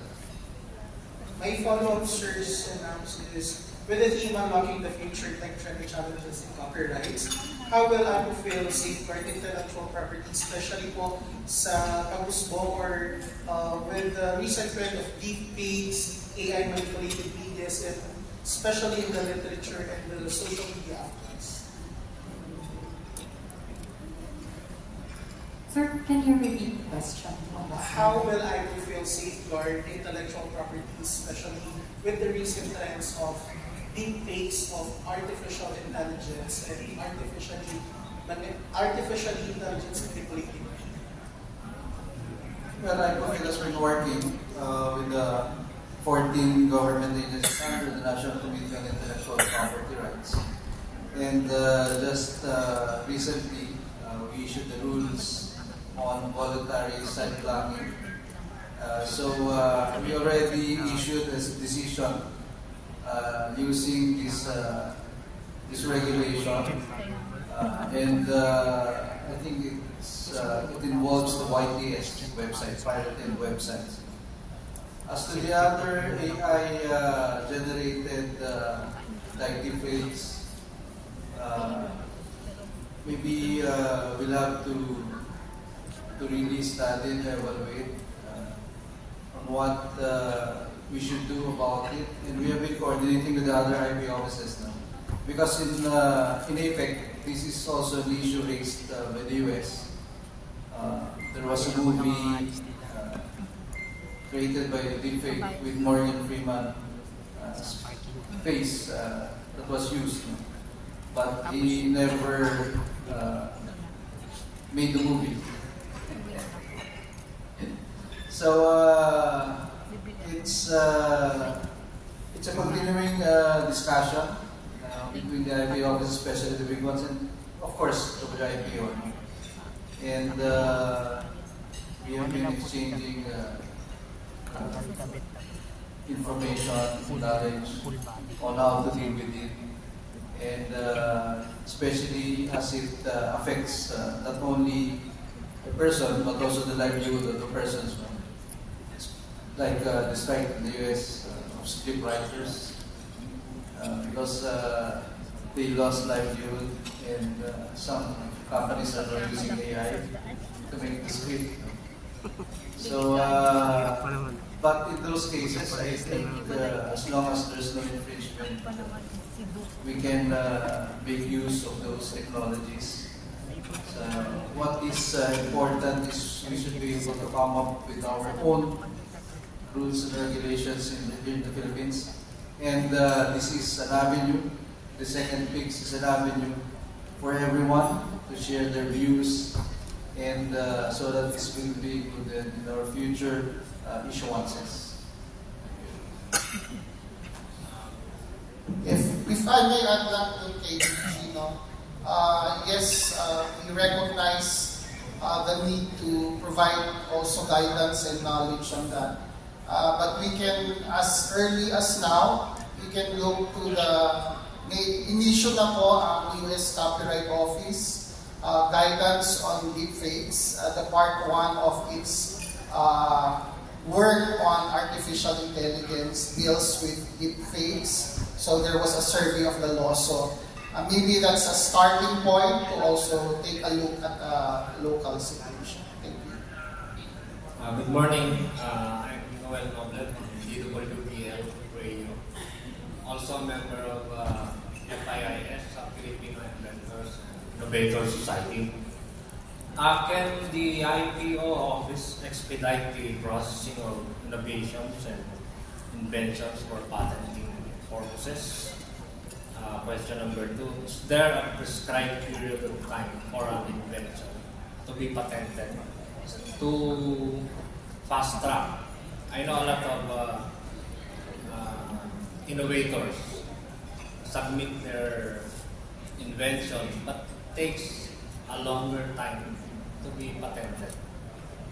Yes, as an office, we are always monitoring our turnaround time in trademarks, issuances of patents, and currently, average processing time for patents in IPOFIL is 4 years. And that is already one of the fastest in the world. Tignan po ninyo, you can check the turnaround time of the other IP offices.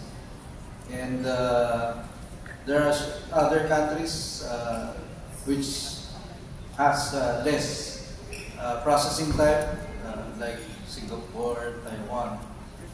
And but hopefully we'll be able to do that in China. But China has 6,000 patent examiners. Patent examiners only, 6,000, compared to our 120. Taiwan has 3,000 patent examiners compared to our 120. And a human being can only do so much. So that's why we have been looking at AI to help our examiners with their examination work.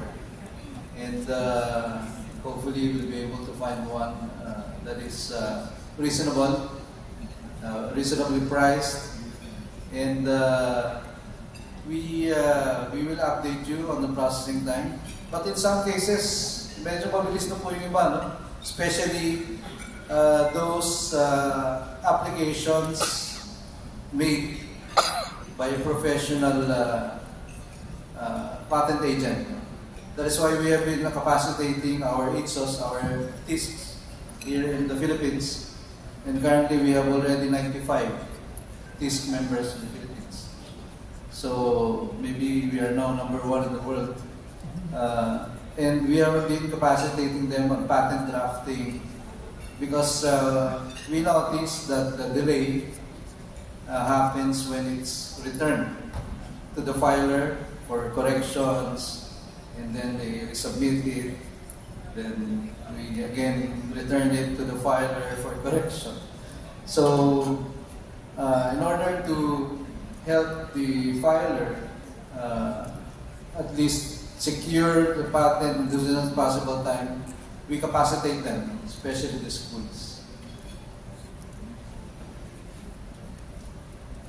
Hi, good afternoon. Chris Muno from Philippine News Agency. Pre-COVID, WIPO and IPOFIL collaborated for the National Intellectual Property Strategy, or the NIPS. Can you, what happened to this national strategy program, and can you update us on the outcomes of this national strategy?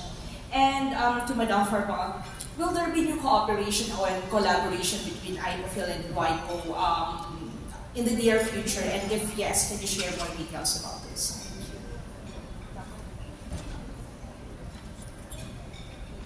Okay, I can tell you that in between WIPO and IPO in the Philippines, it's a long love story. We have done so much in the past already. A lot of meetings were co-organized together. We have done in a lot of fields. We have done some capacity building, some activities for the creative industries. Now we are working closely with you as well and the Ministry of Trade for this new activity that my colleague will explain you later in the day, which is the measurement of the contribution of the creative economy to the GDP of the country. And for this, your country is the first, the pilot in the world, and we are very glad that we have given quite a number of means in terms of expertise, but it's really a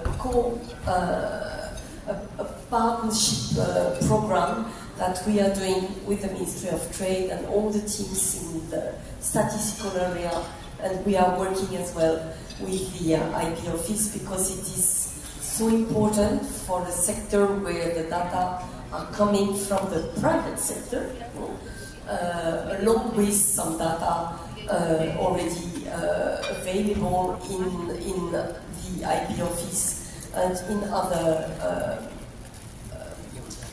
public bodies. A lot of data are coming from the private sector, so it has to be a partnership with CMOs, with the associations, with companies, in order to get the data from them. And for that, because it's their property, they need to understand that the work that will be done together will be good for them, because it will be a tool for them to know exactly where they are and where they go. And so this is one of our major activity, but we will have so many, of course, in AI. We will need the country as well to help us find the solution. Yes, Madam. Just to follow up on that, when are you going to roll out this tool? This tool is, we have begun in June, and the work is going on. We will have tomorrow a meeting with all the technical team here in the Philippines. We do hope that we can have already some result by the end of the year, and we will have the final big survey, which will be done by the Philippine experts, with, of course, we will accompany this move by the end of 25. And by this, the Philippines will be in a locomotive position, because we would like that other ASEAN countries follow this move, and that at the end of the work we will have a platform of data on the region, which will be very, very useful. But of course, it's something that we are doing worldwide, but again, we are beginning here in the Philippines. And also, ma'am, why do you choose the Philippines as the pioneer? I have to say that we had made one of the first study on the importance of this sector in the Philippines some years ago, but it was done with the help of a consultant, and there is no fraud. We do believe that this work needs to be continued on a very regular basis in order to bring the result, and that's why we have changed the approach. It's not one consultant which will make the work, it's a team rooted in the Philippines which will make the work and which will bring regularly data to update the result and to be more precise on the figures. So that's why we have come back to Philippines, and the decision that we have taken was based on two things. One is the engagement from the top, from the public authorities, IPO in Philippines, IPO in the Philippines, and as well the engagement of the Ministry of Trade in this regard, and as well some commitments coming from the private sector to follow carefully the exercise. And through the ground expertise, all the data coming from the ground, and the commitment from the high level, and as well the knowledge which is here in the statistician office, we are quite confident that it will be a well-done pilot.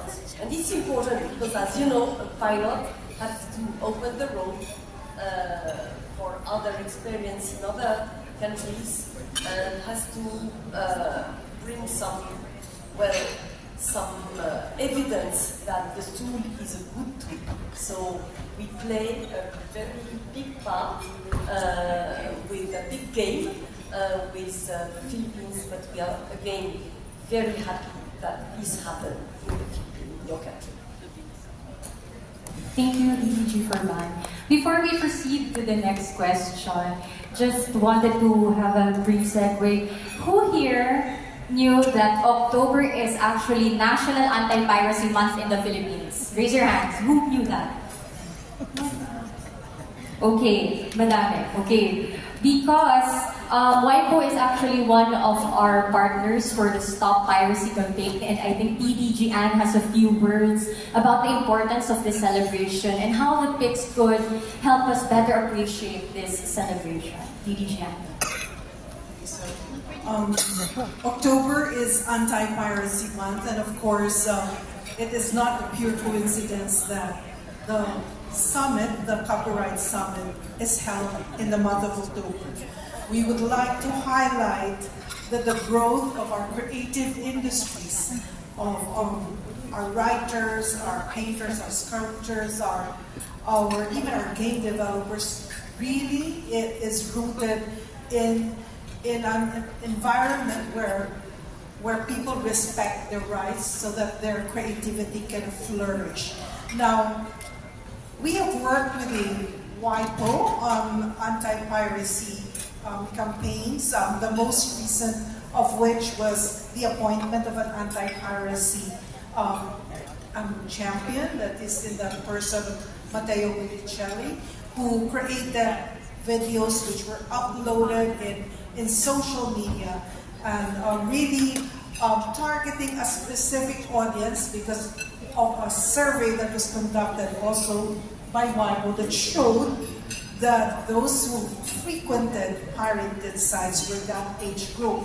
So other enterprises, big businesses have also their own campaigns, like GMA has their own anti-piracy campaign, and we work very closely with them because we would like to reach out to more people so that more people would respect the rights of our creators.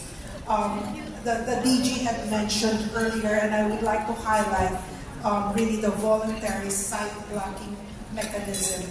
Now, this is an example of an initiative where pending legislation, because there is a draft in both houses of Congress, but pending legislation, IPOFIL was able to come out with the site blocking rules that allows us to already have that mechanism available, because the IPOFIL brokered an agreement between a voluntary agreement between the Internet Service Providers and the National Telecommunications Commission.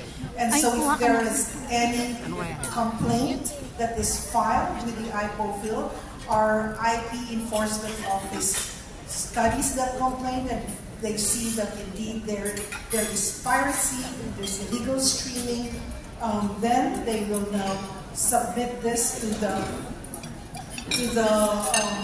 NTC, and the NTC will ask the Internet Service Providers to block those sites. So that has been successfully done already, and I think there are 2 more cases that we are working on at this time in the IP Enforcement Office. And so when that is done, and if there is really a showing that indeed there is piracy, then we will go through the same procedure.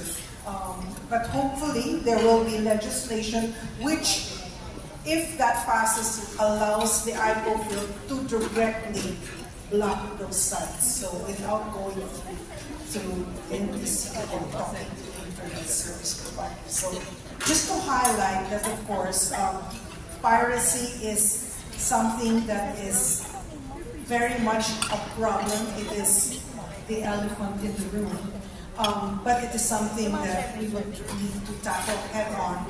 Otherwise, our creators will not have the room to grow.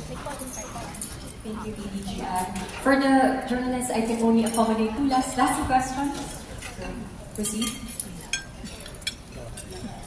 Good morning or good afternoon, everyone. I'm Attorney Cruz. I'm a lecturer of the YPO Academy. I am also a technical expert of the ITU, United for Smart, Sustainable Cities and AI for Good.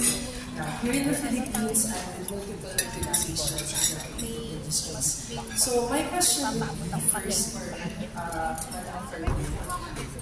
Given that the EU AI Act regulations took into effect last August 2024, what would be the most crucial aspects of its implementation, especially when we talk about the three levels of risk: high risk, medium risk, and the minimum risk, which is not really regulated. And then for our esteemed panel, of course, and then Attorney Engr, there have been about 15 AI acts, which are bills that have been filed in the House of Representatives.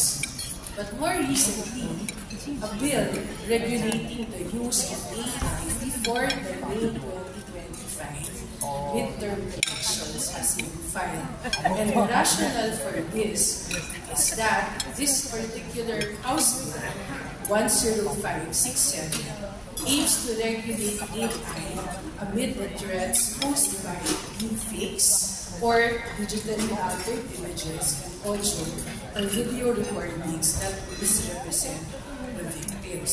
So there has been a warning which was issued by the DZXL through Secretary Ivan Janboy on the real threats that deepfakes and generative AI tools would pose to this. So what would be your thoughts on this to safeguard the existing structure that we have? I'm talking of the infrastructure now. And how can we further strengthen this IP protection against all the threats that the emerging technologies will face us?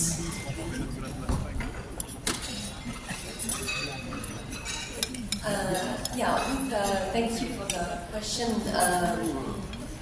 because it's, of course, very important to see all the initiatives and what is the nature of the initiatives. We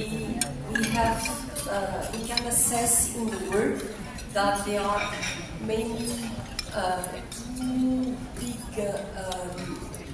kind of initiative. One is coming from a group of countries like the EU, the European countries regroup in the EU, and because there is a culture of regulation by law, of course, very quickly the EU has tried to regulate this new era. If we see another word where before regulating there is sort of the idea that it's better to have the market speaking, and so decide on the future regulations on the basis of first the decisions taken by the law, by the judges. So this is of course the American culture, which is more, let's see what is evolving, let's see how the market reacts, and after, if there is a need, we will regulate.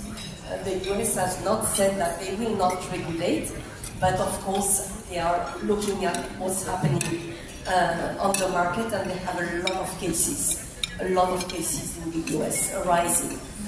For the EU, the idea was more, let's anticipate. There is a risk when you anticipate, which is that perhaps you anticipate a little too much or a little too early. And for example, the taxonomy mining exception that I have mentioned was done at the moment where it is not AI focused. AI is not that important. And this TDM exception was mainly regarding research, the use of data for research, or big data for research. And so the decision which were taken were a little too limited to research non-commercial topics. And very quickly, AI has opened the door to new consideration where data, the use of data would be made for commercial perspectives. And that is a completely different area where we have to regulate, of course. So we have to take into account when it is for commercial purposes, even more than when it is for non-commercial. So here we are. In the EU, there is a regulation. The regulation has already evolved. It's not the end of the story. I'm sure that we will see new regulations coming, and especially the fact that it is for EU member states. Even the EU regulators, policymakers, they admit that AI has to be seen as at the international level, because it is by nature. It is totally international issue. So EU is ready to work closely with WIPO in order to enlarge what they have put on the table in a more larger scale. And of course for that, because it will be the larger scale, we have to be very cautious to advance, but slowly. That's why I'm speaking of WIPO as a laboratory of ideas and solutions. There are different ideas coming from different parts of the world. We have to analyze them, we have to discuss with partners and see what are the most efficient. And again, as I said repeatedly this morning, the response of the questions will be in IT, because when an issue is coming from the machine, the response has to be given by those who have done the machine. And they have to be responsible for what they are doing. So, of course, we are working very closely with all partners, including the EU, for example, in the opt-out solution that they have put on the table for the machine learning. Again, we will need, and they consider that it's important to have IT solution for this to bring the regulation in an efficiency level. So this is where we are working very closely, be sure, with all partners. And I'm looking as well for Asian partners, because again, this is an international topic, and what we will need at the end of the day is perhaps harmonization to a certain degree, but at least interoperability in between the various solutions should be put in place, because otherwise, without interoperability from a system to another system, it will not work. It will be a big mess worldwide. So that is the kind of research, very active research that we are doing with our partners. Thank you. Thank you, DDG, for that. For our one last question from DZXL. I think you also asked about the pending bills in Congress on AI. Well, unfortunately, none of the AI bills specifically deal with copyright and intellectual property. But if this kind of bills committee, if it was already referred to the committee, usually furnishes us AI fulfilled notice for us to file our comments. So unfortunately, I have not seen any of the bills, but once we receive notice from the committee concerned in the House of Congress or the Senate, we'll be submitting our own position paper. Thank you. one last question. Good afternoon po. So my question is for Attorney Roel. Good afternoon po. As you said earlier po, AI works did not pass the requirements that get protected by copyright. In relation to that po, if books that are protected by copyright use images that are created by AI, do these images somehow get protected by copyright or they won't get protected and will be used freely by the readers? Thank you po.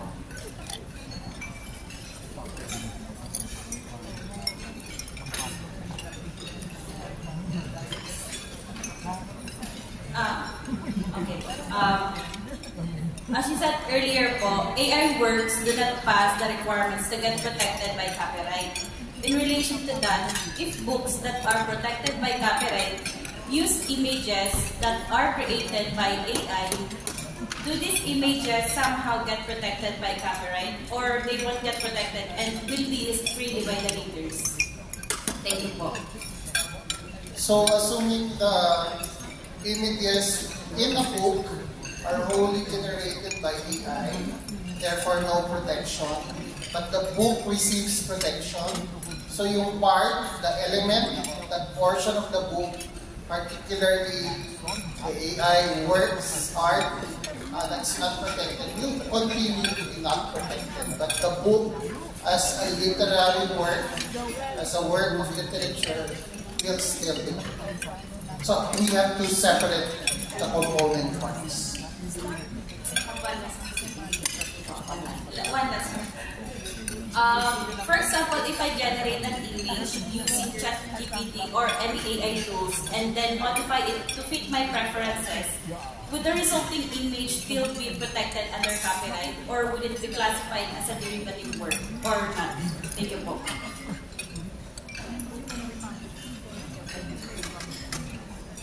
Siguro my advice on that is wait for our guidance.